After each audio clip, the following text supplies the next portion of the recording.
Hello students, welcome back. वापस हम लोग अपने रिवीजन सेशन पर आते हैं। हम लोग जो रिवीजन का सेशन चल रहा था और हम लोगों ने स्टार्ट किया था जनरल फिजिक्स से। ठीक है, जनरल फिजिक्स का रिवीजन चल रहा था, हमने यूनिट और डायमेंशन का पार्ट थोड़ा सा रिवाइज करवाया था। अब आज हम आपको रिवीजन कराने जा रहे हैं वेक्टर का। क्विक रिवीजन कुछ क्वेश्चंस के साथ। ठीक है, मैं इंपॉर्टेंट कुछ क्वेश्चंस के साथ कॉन्सेप्ट्स का रिवीजन। आइए स्टार्ट करते हैं। वेक्टर्स, सबसे पहले हम लोग स्टार्ट करते हैं वेक्टर्स। What is vector? ठीक, वेक्टर क्या है? आपको सबको पता है कि जिसके पास डायरेक्शन भी है और मैग्नीट्यूड भी है वो वेक्टर। ये वेक्टर का टेल है, ये वेक्टर का हेड है।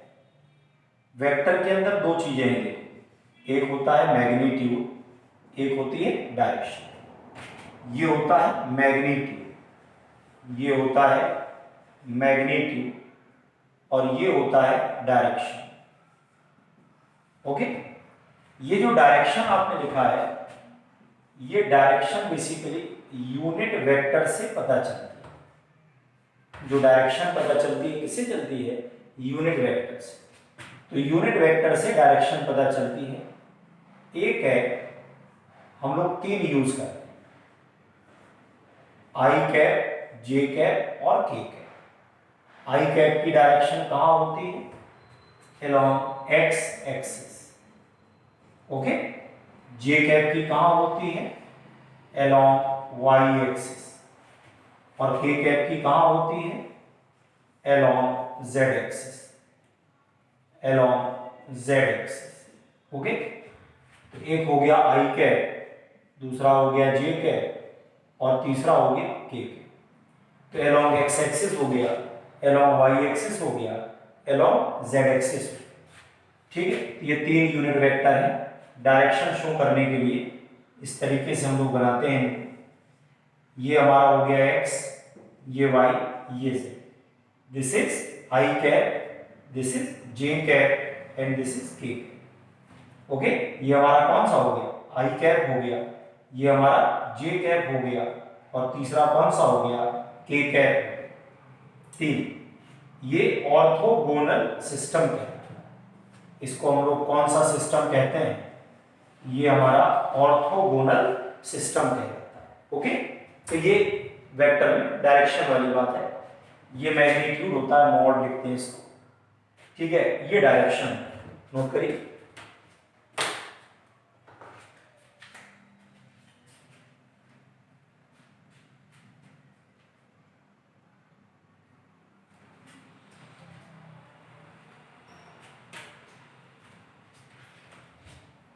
ठीक है, वेक्टर जो है कैसे, उसके बाद जो वेक्टर है उसके तीन कंपोनेंट हो सकते हैं। तीन एक्सिस है तो वेक्टर के तीन कंपोनेंट हो सकते हैं। कौन कौन से? ठीक है ना, किसी भी वेक्टर को आप लिखेंगे तो आप ऐसे लिख सकते हैं, ए एक्स आई कैप, ए वाई जे कैप, ए जेड के। यहां पर ए एक्स क्या है? What is a x?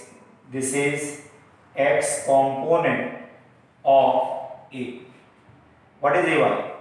AY है y component of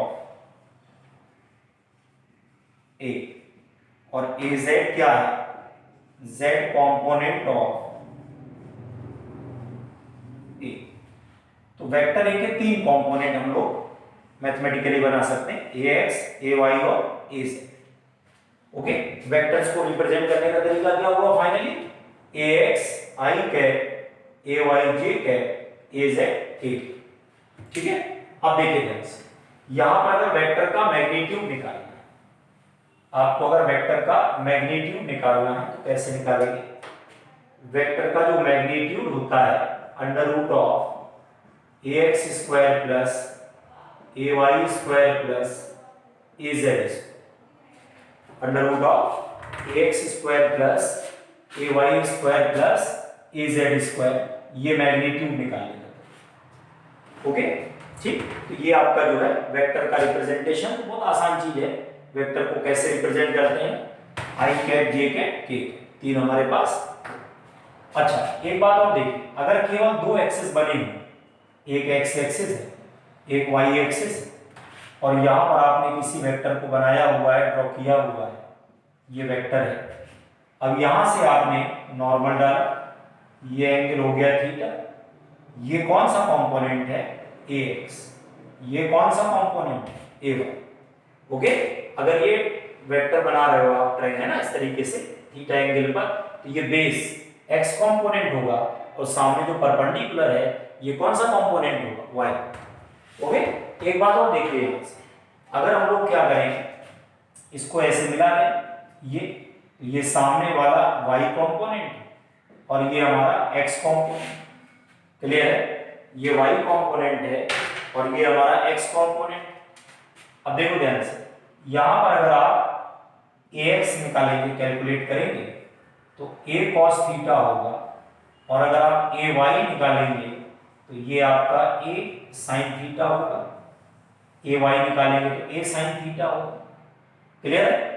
ये x हो गया, ये y हो गया, इनको जानते हैं क्या कहते हैं, रेक्टेंगुलर कंपोनेंट्स, इनको कहते हैं रेक्टेंगुलर कंपोनेंट्स, रेक्टेंगुलर कंपोनेंट्स कहते हैं। Okay, these are called rectangular components, ये हमारे रेक्टेंगुलर कंपोनेंट्स कहते हैं, समझ में आ रहा है। तो ये कौन सा कंपोनेंट हो गया, ये वाला कंपोनेंट हो गया x कंपोनेंट, और ये वाला कौन सा हो गया, y component, ax ay। ax क्या हो गया बोलो, a cos थीटा, और ay क्या हो गया, a sin थीटा। ये हो,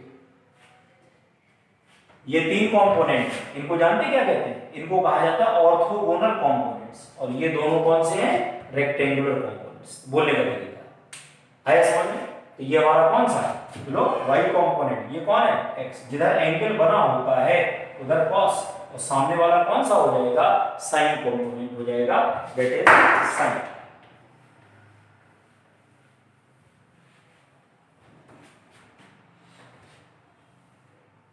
ओके, चलिए, तो ये आपका जो है कंपोनेंट वाली बात हो गई, वेक्टर का बेसिक्स हो गया।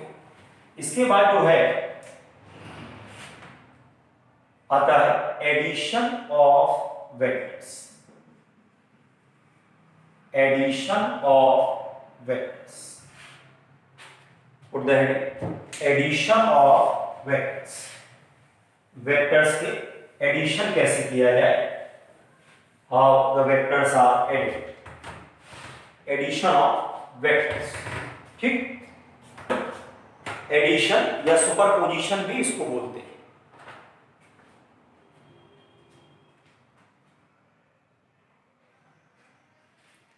एडिशन या सुपरपोजिशन भी बोला जाता है, एडिशन ऑफ वेक्टर्स या सुपरपोजिशन ऑफ वेक्टर्स।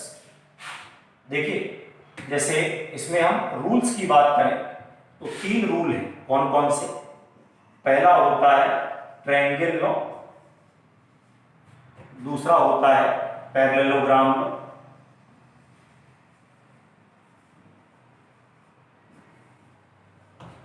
और तीसरा जो होता है वो होता है इसमें पॉलीगन, ठीक। जो ट्रायंगल लॉ है ये टू वेक्टर्स के लिए लगता है, ये भी टू वेक्टर्स के लिए लगेगा, और ये मोर than two vectors,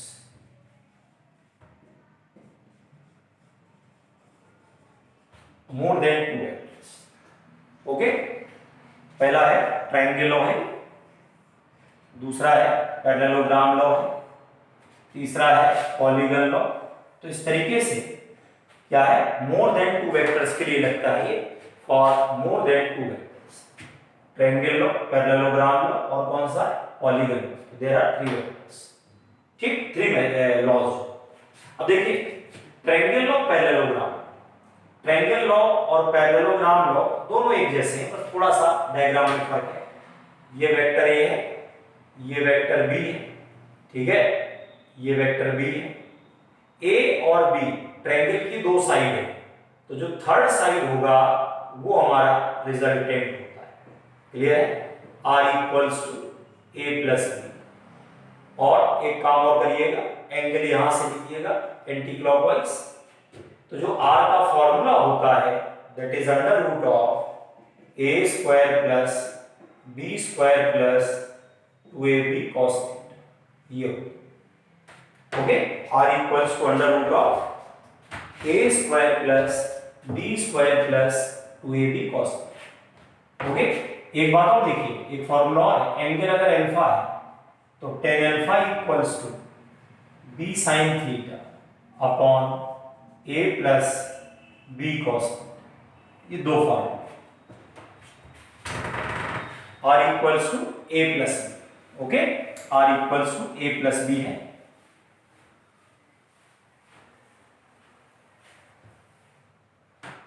r equals to a plus b। अच्छा, अगर पैरेललोग्राम दोनों बनाते तो कैसे बनता?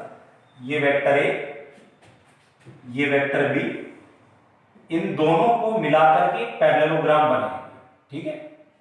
और इस पैरेललोग्राम का जो डायगोनल होगा वो रिजल्टेंट हो जाएगा। इस पैरेललोग्राम का जो डायगोनल है वो रिजल्टेंट होगा। ये वेक्टर a है, ये वेक्टर b है, ये कौन है? r। ध्यान रखिए, ये वेक्टर a है, ये वेक्टर b है, और ये वेक्टर हमारा r। ये वाला एंगल कौन सा है? थीटा। तो वेक्टर a, वेक्टर b और ये a b, और ये क्या है? r equals to a plus b। हो गया? देखो दोनों एक जैसे। कैसे? अगर कल को देखो तो ये b और ये भी तो b ही है। अगर ये देखें तो दोनों पैरेलल हैं और इक्वल हैं, तो ये भी तो b है, तो a plus b equals to r है। तो बेसिकली रिप्रेजेंटेशन का फर्क है, बाकी लॉ एक ही है, ओके। और फॉर्मूला आपको जो एंगल की वैल्यू मिलेगी और रिजल्टेंट की उससे मिलेगी। अच्छा, एक बात और ध्यान रखिए, if a and b are equal, अगर दोनों इक्वल देन तब क्या होगा? r equals to 2a cos theta by 2। r का फॉर्मूला होगा 2a cos थीटा बाई 2। याद रहेगा? ये तब लगाइएगा जब दोनों वेक्टर्स आपस में क्या है? इक्वल हैं, ओके। अब इसमें देखो, अगर थीटा आपने 60 डिग्री कर दी तो थीटा 60 का आधा 30 होता है, 2 से 2 कैंसिल होगा, तो है ना भाई। cos 30 कितना होता है? √3/2 होता है ना, तो 2 से 2 कैंसिल हो जाएगा, तो यहां से a√3 बचेगा।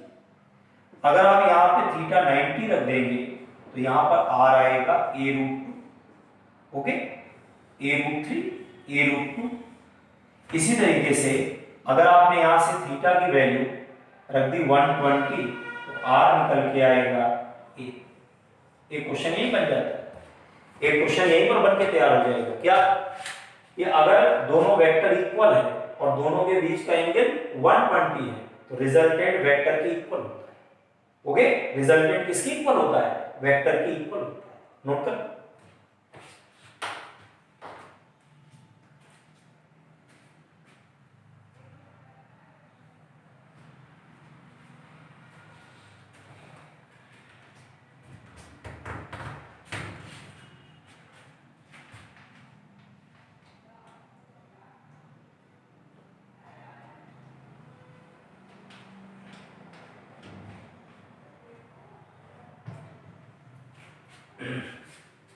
हो गया?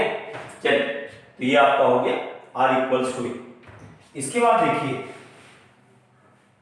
एक दो क्वेश्चंस डिस्कस करते हैं, किस टाइप से इसमें आएंगे। जैसे इसमें एक क्वेश्चन आया करता है,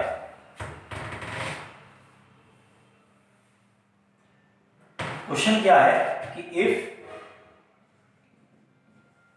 a plus B equals to r, a और b का जो सम है वो r के इक्वल है, और जो r है वो नॉर्मल ऑन या परपेंडिकुलर ऑन है, और r का जो मैग्नीट्यूड है वो b के मैग्नीट्यूड का हाफ है।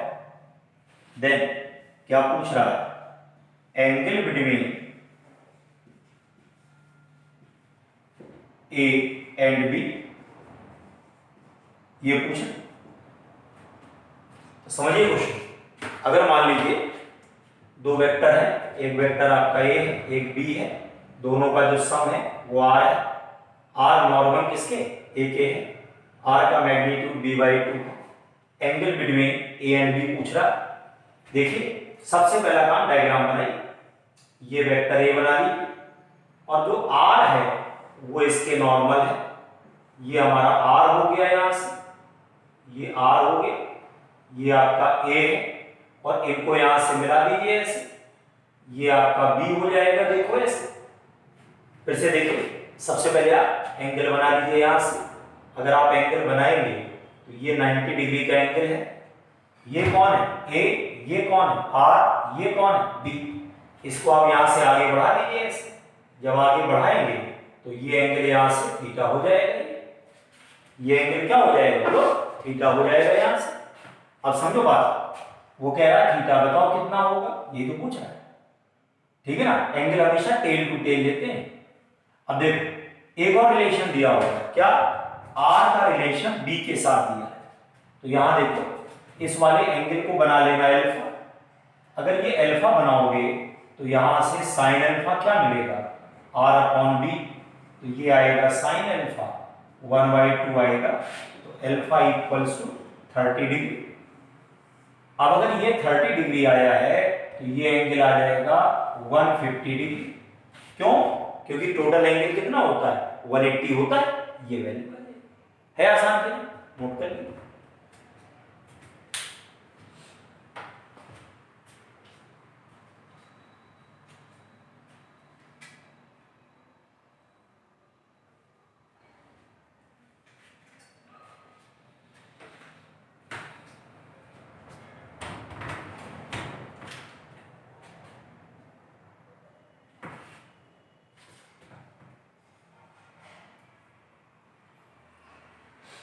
बता दें, चलिए तो इस टाइप के क्वेश्चंस आते हैं एडिशन। इसके बाद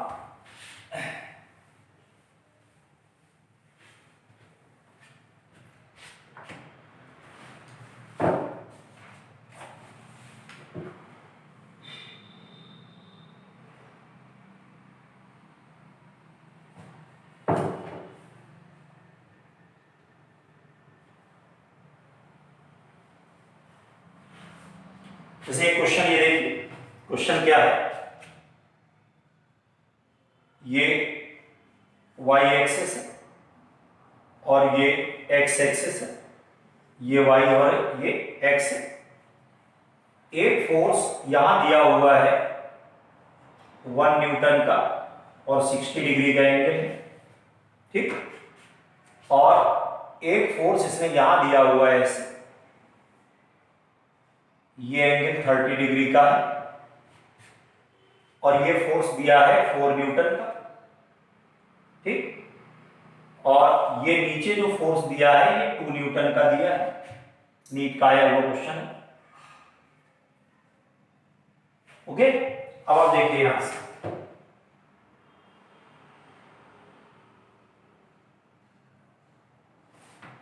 बराबर।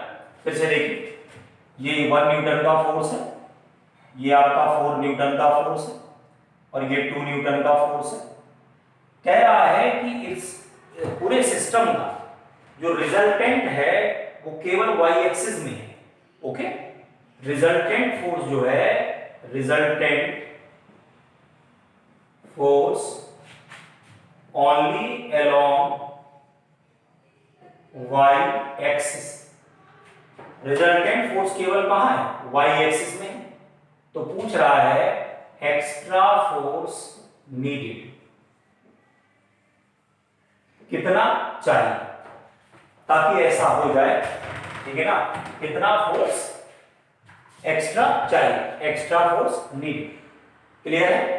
अब सुनिए, जो रिजल्टेंट हमारा है वो केवल y एक्सिस में जा रहा है।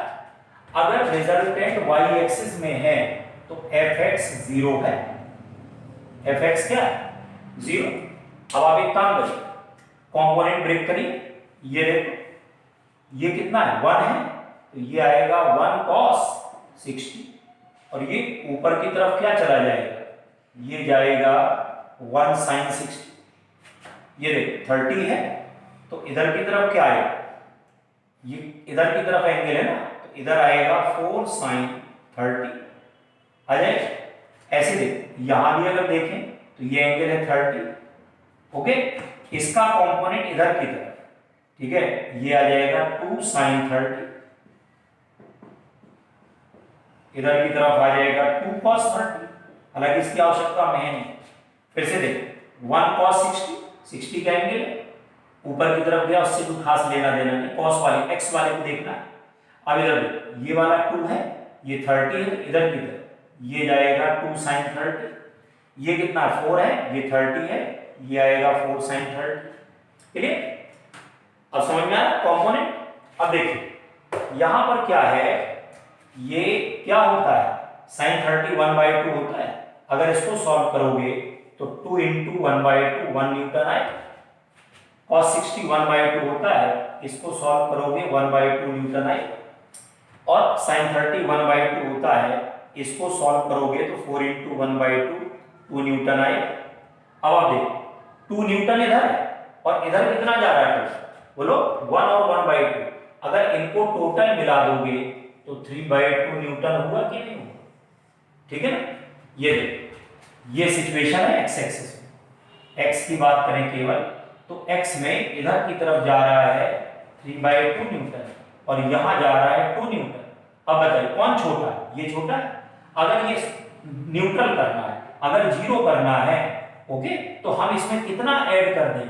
1/2 न्यूटन ऐड कर दें। अगर इतना और ऐड कर देंगे तो ये 2 न्यूटन के इक्वल आ जाएगा कि नहीं? तो ये 3/2 न्यूटन 1/2 न्यूटन दोनों को तुमने ऐड कर दिया तो ये 2 न्यूटन के इक्वल आएगा कि नहीं? इसका मतलब एक्स्ट्रा फोर्स नीडेड कितना हो गया, बोलो 1/2 न्यूटन। ये आंसर काम खत्म। ये आंसर है 1/2 न्यूटन है, ये 2 न्यूटन है, ये 3/2 न्यूटन है, 1/2 न्यूटन है। ये आंसर नोट कर लीजिए, बना लीजिए डायग्राम।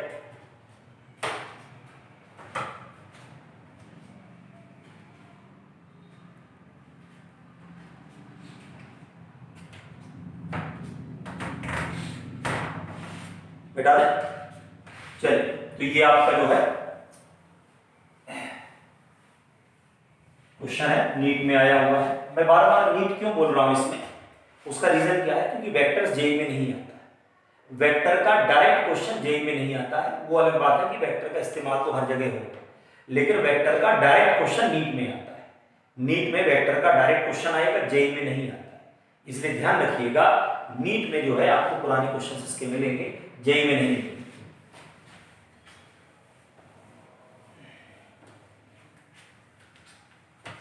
इसके बाद एक बात और बता, ठीक है ना, जैसे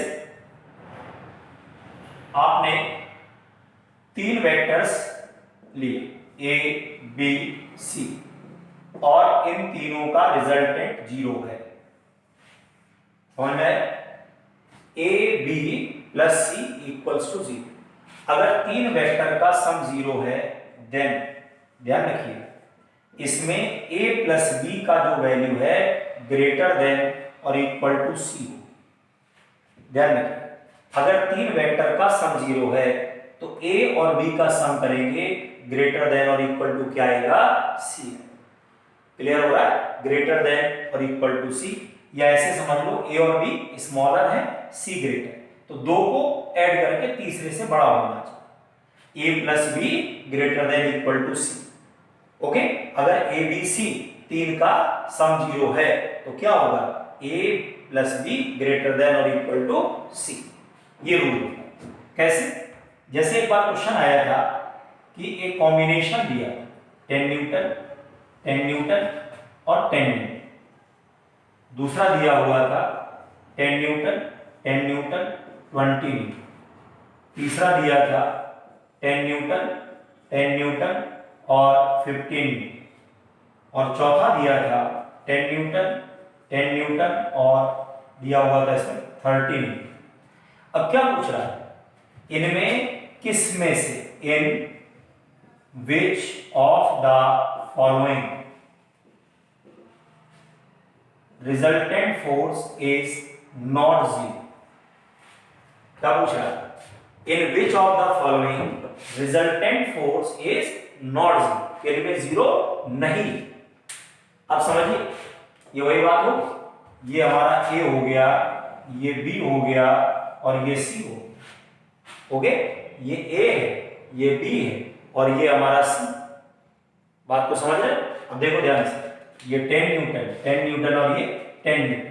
अगर इन दोनों का सम करें, 10 और 10 कितना हुआ 20, 10 कितना हुआ 20, A प्लस B करेंगे 20 आएगा, बोलो, और 10 से बड़ा है कि नहीं, ग्रेटर देन होना चाहिए कि नहीं होना चाहिए। तो यहां पर क्या आएगा बताओ, रिजल्टेंट फोर्स 0 हो सकता है। ओके, रिजल्टेंट फोर्स 0 हो सकता है, बाकी तो एंगल की बात है। इसमें 10 और 10 कितना है 20, इक्वल है, इक्वल में भी 0 हो सकता है, 0 हो सकता है। ये कितना आ रहा है 10 और 10 20, ये 15, इसका मतलब इसमें भी 0 हो सकता है। लेकिन 10 10 20 ये 30 नहीं हो सकता, तो रिजल्टेंट फोर्स नॉट, ये आंसर नोट करिए।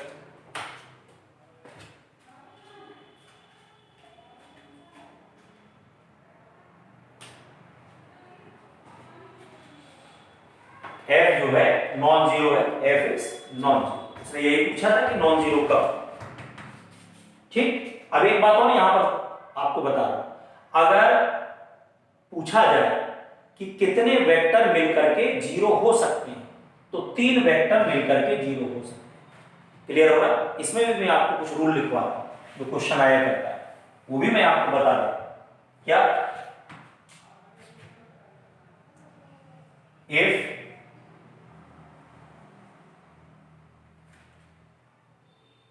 vectors are equal and coplanar, then minimum number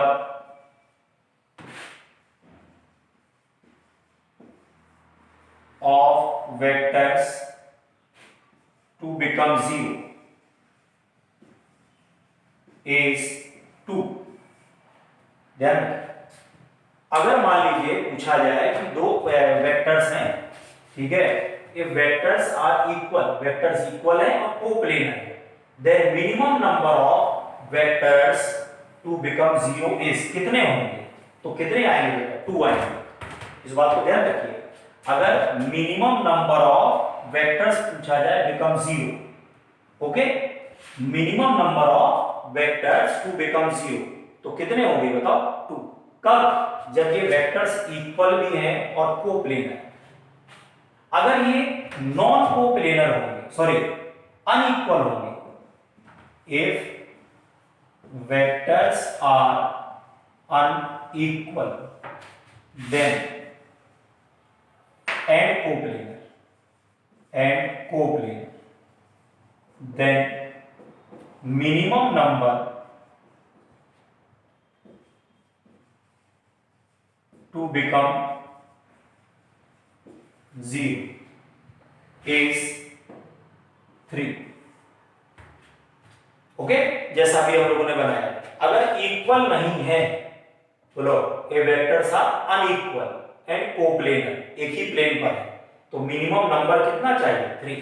अगर इक्वल है तो मिनिमम कितना चाहिए 2। नोट करो, वो कोप्लेनर इक्वल, ये कोप्लेनर अनइक्वल।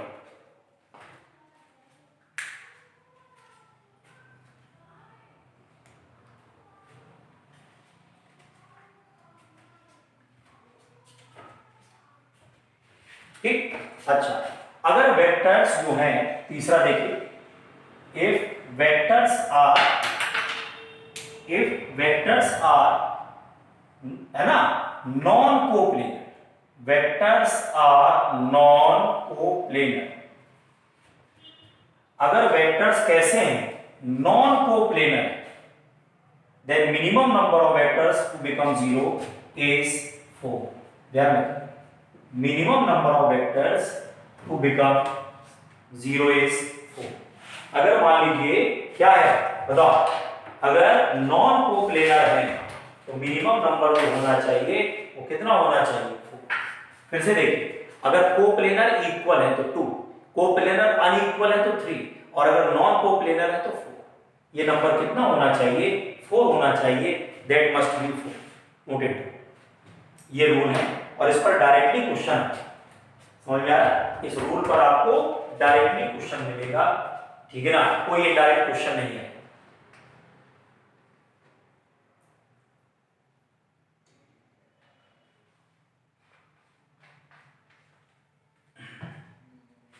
बेटा चलिए, इसके बाद जो है आइए सब्ट्रैक्शन ऑफ वेक्टर्स।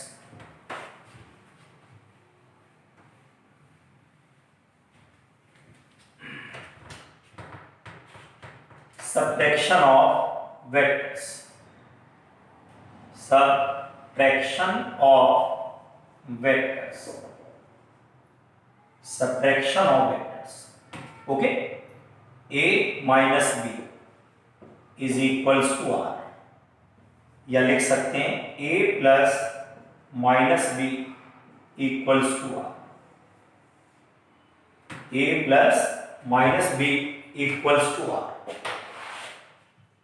फिर ट्रायंगल लॉ के हिसाब से समझते हैं, जैसे ये वेक्टर a है और ये वाला वेक्टर हमारा b है, ठीक, इसको पलट दो यहां से, ये माइनस बी और ये हमारा रिजल्टेंट हो गया आर। ये वेक्टर ए, ये वेक्टर बी, ये माइनस बी हो गया और ये कौन हो गया आर, ये हमारा वेक्टर हो गया आर, ये ए, ये बी, ये माइनस बी, ये आर। इसको आगे बढ़ाइए यहां से, ये एंगल हो गया थीटा, हो गया। तो यहां से आर की क्या वैल्यू आ जाएगी, under root of A square plus B square minus 2ab cos theta, ये वैल्यू आर इक्वल्स टू, नोट कर लीजिए, A square plus B square minus 2ab cos theta.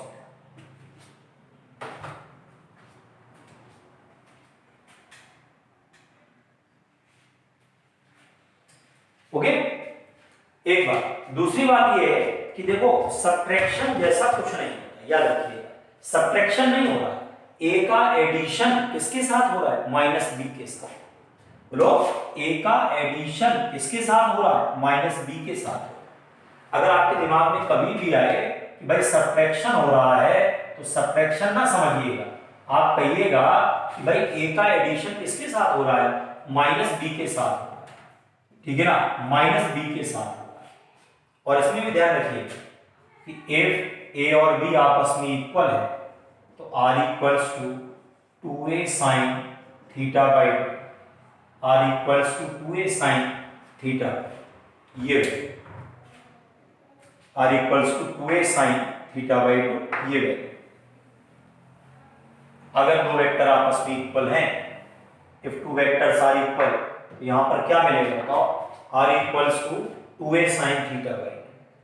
इसमें भी कंडीशन बना सकते हो, क्या, if theta equals to 60 degree, 60 अगर करोगे तो 60 का हाफ होता है 30, 1/2, 2 से 2 cancel, r equals to, okay, theta is equals to 90, तो are equals to a root 2, okay. और थीटा अगर 120 करते तो यहां से r equals to a root 3 आए। समझ में आया?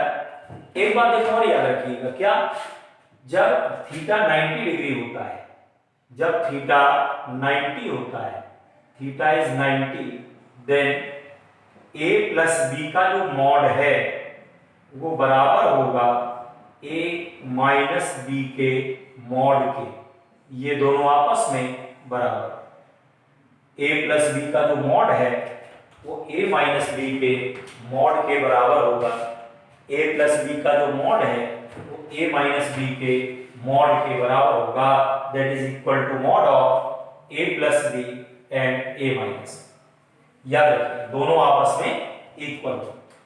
अगर a प्लस बी का मॉड जो है a माइनस बी के मॉड के बराबर है, ये a प्लस बी का मॉड है, ये a माइनस बी का मॉड है, a प्लस बी का मॉड और a माइनस बी का मॉड आपस में इक्वल है, कब, जब थीटा की वैल्यू 90। ओके, चलिए ये सब्ट्रैक्शन की बात हो गई। एक बात और बताएं, सब्ट्रैक्शन एडिशन से ज्यादा इस्तेमाल होता है। कहाँ इस्तेमाल होता है सब्ट्रैक्शन? एप्लीकेशन कहाँ है इसका जो एप्लीकेशन है, सबसे पहला एप्लीकेशन जो आता है वो आता है टू फाइंड डिस्प्लेसमेंट। जब आपको डिस्प्लेसमेंट निकालना हो तब आप इस्तेमाल करेंगे। दूसरा कहाँ इस्तेमाल होता है? To find relative velocity, to find relative velocity. और तीसरा कहाँ इस्तेमाल होता है? तीसरा जो इस्तेमाल होता है ये to find change in velocity, to find change in velocity. अगर आपको चेंज इन वेलोसिटी निकालना है तब आप इसका इस्तेमाल करें। क्या हो रहा है? To find displacement, to find relative velocity, to find change in velocity. कहीं पर भी चेंज निकालना हो, बच्चा ध्यान रखिए, कहीं पर भी चेंज निकालना हो तो आप हमेशा किसका इस्तेमाल करेंगे? सब्ट्रैक्शन। कहीं पर भी चेंज निकालना हो तो आप किसका इस्तेमाल करेंगे? सब्ट्रैक्शन का इस्तेमाल करेंगे। समझ में आ रहा है कैसे? जैसे कहीं पर भी आपने डेल्टा वी निकाला तो ये हो गया v final minus v initial. Delta v हो गया v final minus v initial. अगर आपने डेल्टा पी निकाला तो ये हो गया p final minus p initial. ये हो गया कभी final minus initial, final minus initial, ये हो फाइनल माइनस इनिशियल। तो डेल्टा वी क्या हो गया? डेल्टा वी हो गया v final minus v initial. Delta p क्या हो गया? P final minus p initial. ये ध्यान रखिए। तो कभी भी चेंज निकालना हो तो फाइनल माइनस इनिशियल सब्ट्रैक्शन कर दीजिएगा तो आपको चेंज मिल जाएगा। ओके, कभी भी आपको निकालना हो चेंज तो आप यहां से निकाल सकते हैं। अब बताइए, नोट कर लीजिए इसको, change in momentum, change in velocity.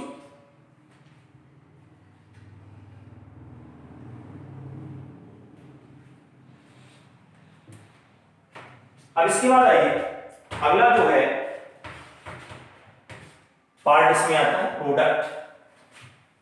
अगला जो पार्ट इसमें आएगा वो आता है प्रोडक्ट।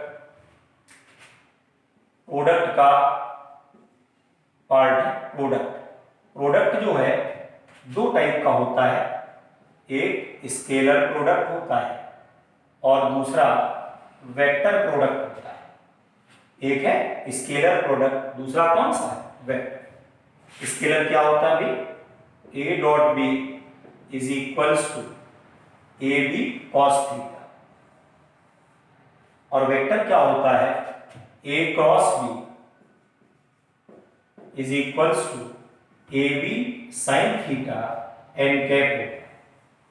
ये A B sine theta N cap. अब यहां देखिए, ये एन कैप क्या है? ये नॉर्मल वेक्टर कहलाता है। ओके, और ये करता क्या है? शोज द डायरेक्शन ऑफ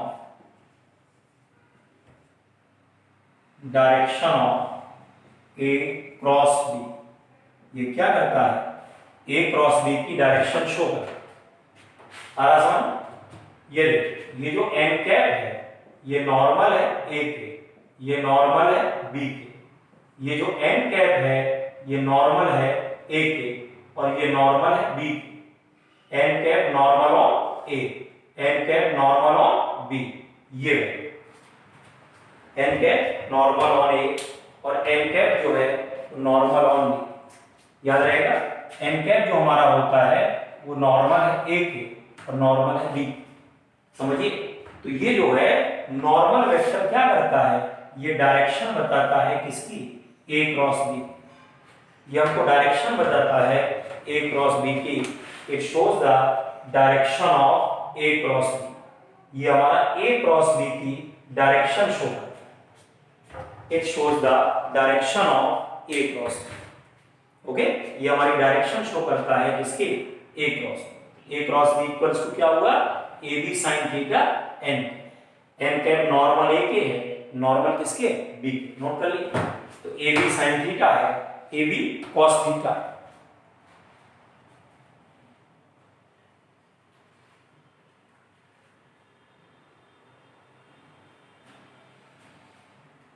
ठीक। इसके बाद आइए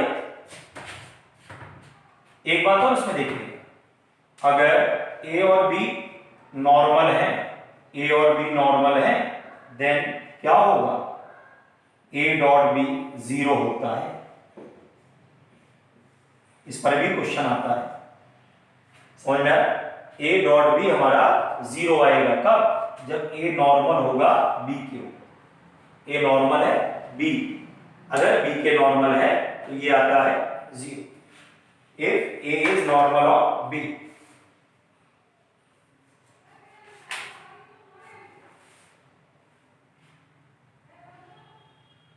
जैसे एक क्वेश्चन देखिए,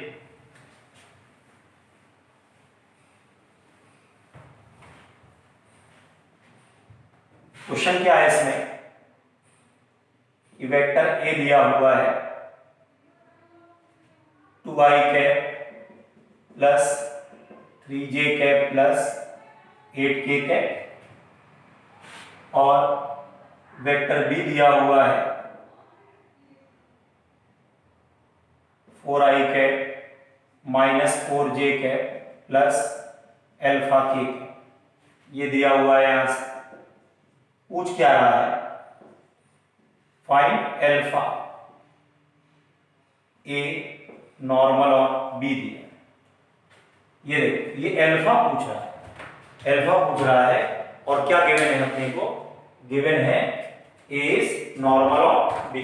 तो ए है वो बी पे नॉर्मल है, और पूछ रहा है कि बताइए what is the value of alpha, alpha की वैल्यू क्या होगी, ये पूछ, what is the value of alpha. अब सुनिए, अगर ये नॉर्मल है तो इनका डॉट प्रोडक्ट क्या होगा, 0 होगा कि नहीं।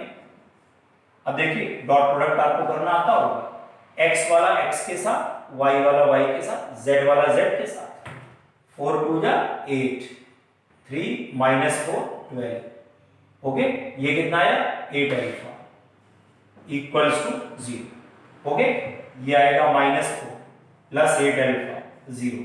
इसको यहां ले लो, 8 alpha equals to 4, alpha equals to 4/8, ये 1/2, अल्फा हो गया 1/2।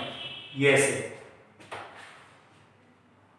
ना समझ में आ रहा है, तो जो अल्फा की वैल्यू है वो हमारी 1/2 है।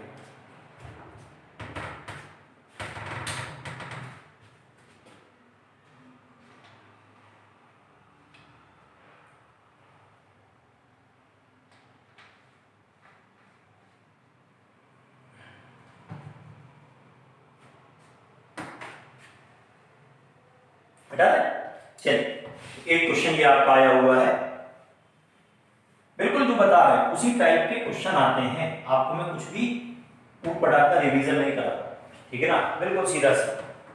एक क्वेश्चन ये देखिए, a dot b is equals to √3 times of mod of a cross b, ये दिया, ठीक है, उल्टा है, √3ab a dot b is equal to mod of a cross b, ये दिया, ठीक है। क्या पूछ रहा है, then mod of a plus b, a plus b का मॉड पूछ रहा है कितना, what is the value of mod of a plus b, a plus b का मॉड, नोट करिए, बिल्कुल सीधा सीधा क्वेश्चन। a डॉट b का √3 टाइम्स a क्रॉस b के मॉड के बराबर है, देन a प्लस b का मॉड क्या होगा।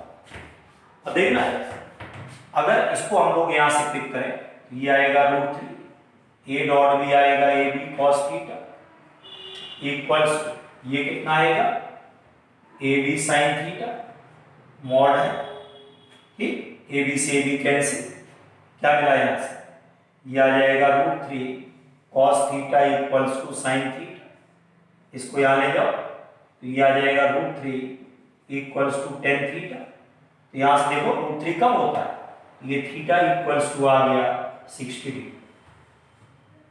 नोट करिए, एंगल कितना निकल के आ गया, 60 डिग्री।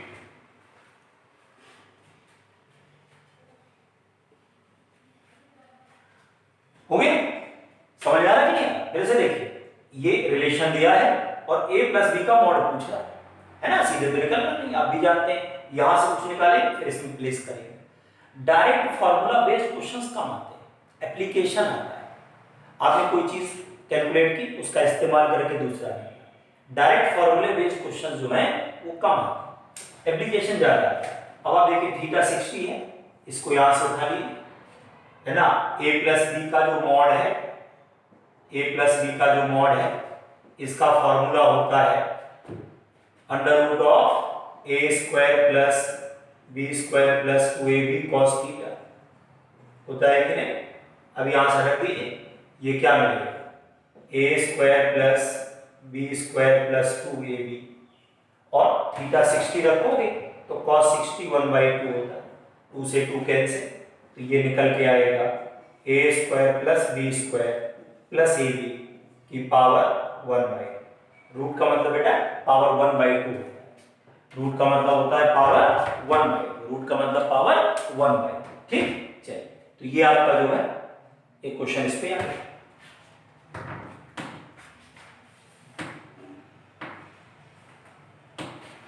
अब आइए यहां पर बात आती है एप्लीकेशन। बेटा इसमें जो है एप्लीकेशन की बात आती है। एप्लीकेशन तो जैसे स्केलर प्रोडक्ट है, स्केलर प्रोडक्ट का पहला एप्लीकेशन है to find angle between two vectors. अगर दो वेक्टर्स के बीच का एंगल निकालना है तो स्केलर प्रोडक्ट का यूज करें। दूसरा W equals to f dot s power equals to f dot b.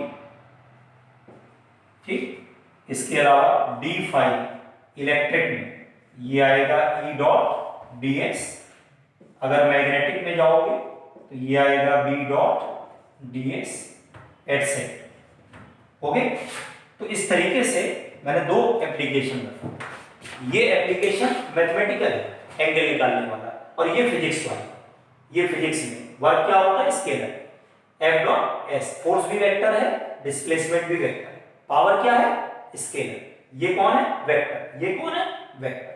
ये देखो कौन सा फ्लक्स है, ये बोलो इलेक्ट्रिक। इलेक्ट्रिक फ्लक्स क्या होगा, e dot d s. Magnetic flux क्या होगा, b dot d s. Okay, ऐसे। तो ये आपका जो है एप्लीकेशन किसका है, बताओ। ये एप्लीकेशन है स्केलर प्रोडक्ट। अब आइए वेक्टर प्रोडक्ट का एप्लीकेशन भी बताने लगे। यहां वेक्टर प्रोडक्ट का एप्लीकेशन आपको बता दें तो वेक्टर प्रोडक्ट का एक application area of triangle and parallelogram, ये आप निकाल सकते हैं इससे। ओके, दूसरा फिजिक्स में क्या कर सकते हैं, आप टॉर्क निकाल सकते हैं। Torque r cross f, angular momentum r cross p. Okay, ये कर सकते हैं, ये एप्लीकेशन आप फिजिक्स में कर सकते हैं। ट्रायंगल का एरिया निकालना है या पैरेललोग्राम का निकालना है तो आप क्या कर सकते हैं, वेक्टर प्रोडक्ट का इस्तेमाल कर सकते हैं। ओके, वेक्टर प्रोडक्ट का इस्तेमाल कर सकते हैं। अब जैसे बात आ रही है ना एरिया वाली, एरिया वाली बात आ रही है।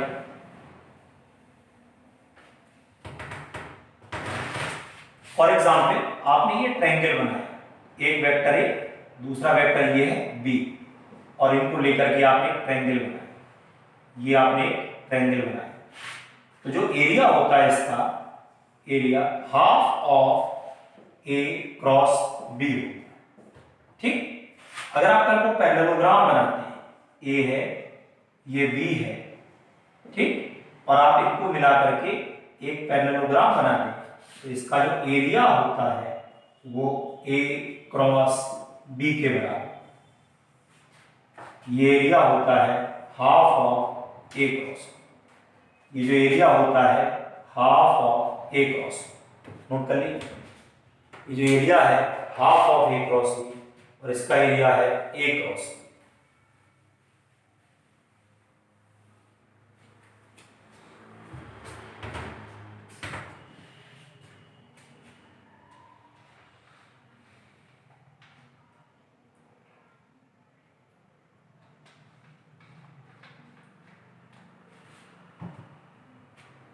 ठीक, चलिए बेटा नेक्स्ट।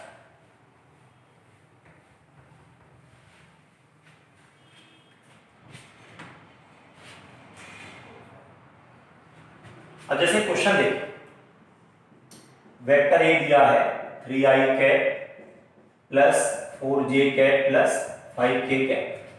दूसरा वेक्टर दिया है 3i cap plus 4j cap minus 5k cap. क्या पूछ रहा है? Angle between a and b. Okay, क्या पूछ रहा है? Angle between a and b पूछ रहा है। Angle between a and b, समझिए बात। अब देखो क्या है, अगर इनके बीच का आपको एंगल निकालना है, इनके बीच का एंगल निकालना है, तो मैंने कहा था ए डॉट बी कर दो। ए डॉट बी करी, जैसे ही आप ए डॉट बी करेंगे 3 3 जा 9, 4 4 जा 16 माइनस 25, ये भी 25, ये भी 25। ए डॉट बी क्या हो गया? 0। अब अगर ए डॉट बी 0 है, इसका मतलब है ए परपेंडिकुलर किसके? बी के। तो थीटा कितने डिग्री हो गया? 90 डिग्री हो गया। नोट करिए, बिल्कुल आसान क्वेश्चन।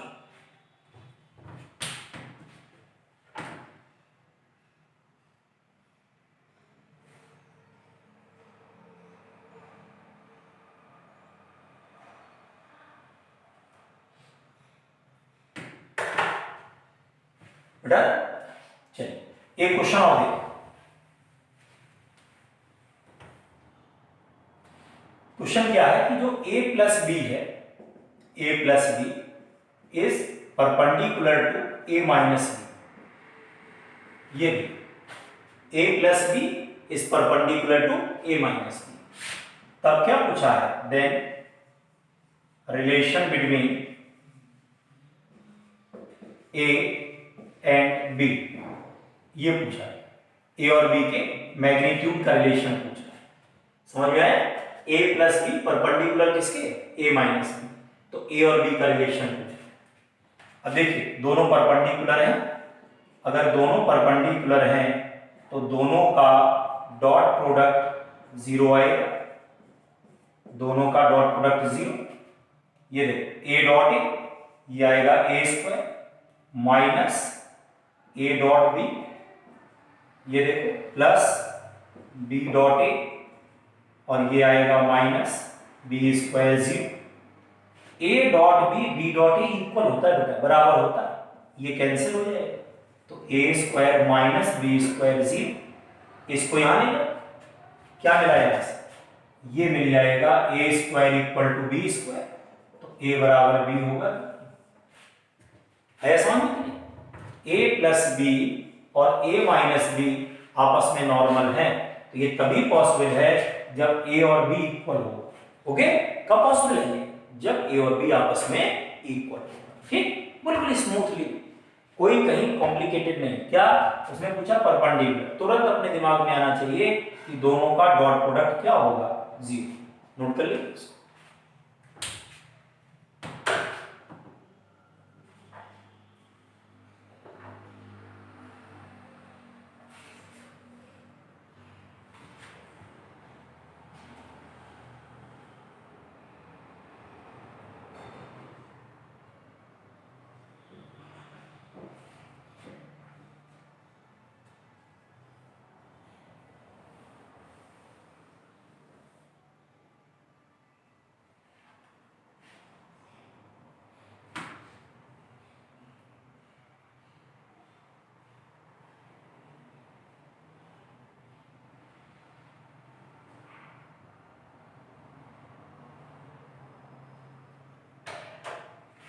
अब देख, एक क्वेश्चन और दिया हुआ है, नीट में आया हुआ है। क्वेश्चन क्या कह रहा है इसमें?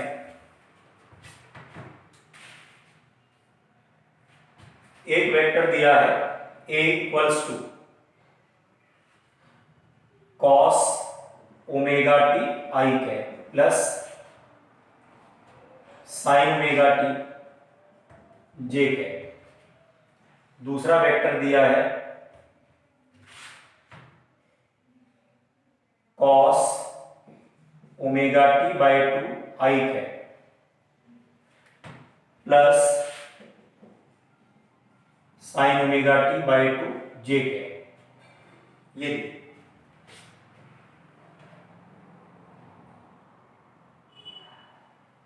अब क्या पूछ रहा है, ये पूछ रहा है value of t so that A is perpendicular on b. क्या पूछ रहा है, वैल्यू ऑफ टी पूछ रहा है so that A is perpendicular on B. Okay, A जो है वो परपेंडिकुलर बी पर है, ये क्वेश्चन पूछ रहा है ए इज परपेंडिकुलर ऑन बी। ये हमारा बी पर परपेंडिकुलर है, टी बताइए कितना होगा। तो कैसे करेंगे भाई, ये आएगा a dot b equals to, ठीक है ना, 0। क्यों, क्योंकि ये दोनों क्या है, परपेंडिकुलर। परपेंडिकुलर जो होता है ना, इसको ऑर्थोगोनल भी बोलते हैं, इसको ऑर्थोगोनल भी बोलते हैं, ध्यान रखिए। अब इनका डॉट प्रोडक्ट निकालिए बेटा, क्या आएगा ये आएगा cos omega T into cos omega T by to, ये क्या है प्लस साइन ओमेगा टी और sign omega T by to, ठीक। ओके, ये आपका इक्वल टू 0 करना। अब देखो ध्यान से, ये क्या है, इस एंगल का नाम अल्फा रख लो या कुछ भी रख लो, ये बीटा रख लो, तो cos alpha cos beta plus sine alpha sign beta.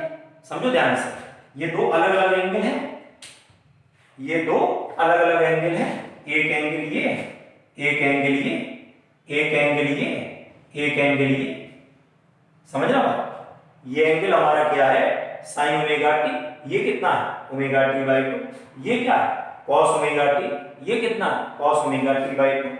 तो अब यहां से क्या होगा, ये हुआ cos alpha cos beta, cos alpha sorry sine alpha plus sine beta, बीच में प्लस लगा, ये मालूम कितना होता है बेटा, ये होगा कॉस ओमेगा टी, बोलो cos omega t minus omega T by two equal to 0। Cos a minus b, मैं अलग से लिख दे रहा हूं formula, cos a minus b, ये फॉर्मूला देखो, ये आएगा cos a cos b plus sine a sine b, ये होता है formula. Cos a cos b, cos a cos b plus sine a sine b, note करिए इसको।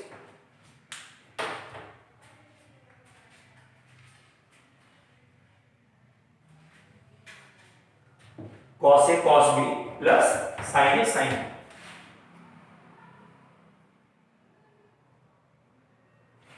अब देखो यहां से इसको बेटा क्या मिला है, यहां से ये आपको मिल रहा है 0, तो omega t minus omega T by two is equal to pi by to.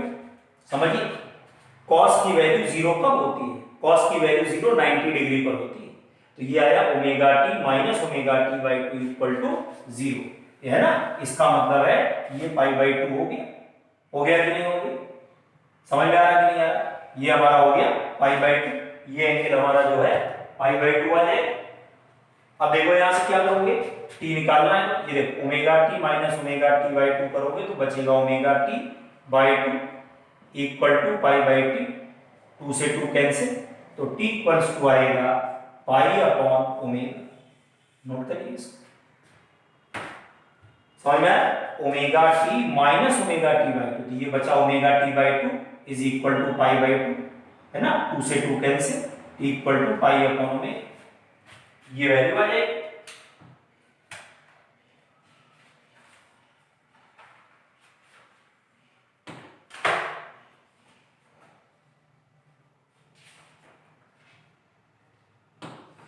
Okay, चलिए, तो ये आपको हमने क्या रिवाइज करा दिया, वेक्टर्स, जो हमने दिमाग में आया कि भाई ये करा सकते हैं, है ना, मेन मेन फॉर्मूले बता दिए आपको, और जो क्वेश्चंस नीट के थे पुराने वो मैंने आपको करा दिए। अब आप इसको अपने हिसाब से रिवाइज कर लीजिए, जो आपको डाउट्स हो मैंने व्हाट्सएप नंबर दे रखा है। ओके, आप उस व्हाट्सएप नंबर पर आकर के क्वेश्चंस पूछ सकते हैं, you can ask the questions, ठीक है। और इसके अलावा जो आप क्वेश्चंस लगाएं, है ना, प्रैक्टिस करते रहिए, रुकिए नहीं, टाइम कम है ना। और आपके पास एक गोल्डन चांस है ये, क्योंकि एग्जाम डिलेड हो गया है, एग्जाम डिलेड होने से ये गोल्डन चांस है कि आपको 2 महीने रिवीजन का मिल रहा है पूरी तरीके से, ये आप कर सकते हैं, ठीक है। चलिए।